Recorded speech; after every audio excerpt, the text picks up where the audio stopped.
तर बातमी आहे भीडच्या शिरूर कासारमधून। दीपक केदार सतीश भोसलेच्या कुटुंबियांच्या भेटीला पोहोचल्याचं पाहायला मिळालं आहे। दीपक केदारांकडून बीडमधील खोक्या भोसलेच्या घराच्या परिसराची पाहणी करण्यात आली। वन विभागाच्या कारवाईत खोक्याचं घर जमीनदोस्त झालेलं आहे। हा संपूर्ण प्रकार पाहून दीपक केदार देखील भावुक झाले होते।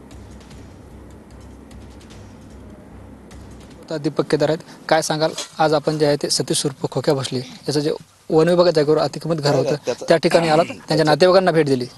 त्याच्या आजूबाजूला जे नातेवाईक राहतात हे सगळ्या आया बहिणी, त्यांचा काय दोष आहे?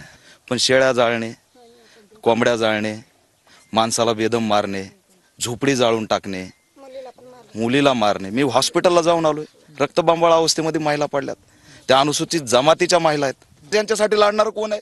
एक तरी पारद्याचा नेता पुढे आलाय, दीपक केदार म्हणून मला यावं लागलंय।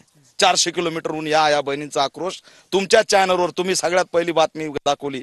तुम्हाला मी सॅल्यूट करतो TV9 ला की रात्रंदिवस आमच्या पारधी समाजाचा तुम्ही आवाज उठवला। तर दुसरं कोण आहे आमचा आवाज दाखवणार? कोण आहे आमचा आवाज दाखवणार? अरे ते हे मुक जनावर जाळून टाकलंय हो। म्हणजे काय करायला निघालात तुम्ही? जाळून टाकलंय, सगळे जनावर जाळले, गाय मुकलून रडते, 3 महिला तिकडे पडल्या। तर पारधी म्हणून आम्ही माणसं आहेत की नाही? तुमच्या राजकारणासाठी कळत नाही? लहान लेकरू बी सांगन की राजकारणाचा बळी आहे, राजकारणासाठी तुम्ही पारद्यांना वेटेच धरणार? दुर्दैव आहे, निषेधार आहे, यांना वाचवावं लागेल। एक राजीनामा घेतला म्हणून एवढे राख, पण ज्यांनी केलंय त्यांच्या घरावर मोर्चे घेऊन जा ना। या गरिबांचा बळी देऊन काय होणार आहे? यांचा बळी कशासाठी? त्या बदल्यासाठी। त्याच्यामुळे उघड आहे, महाराष्ट्राला कळतंय हे कोण करतंय।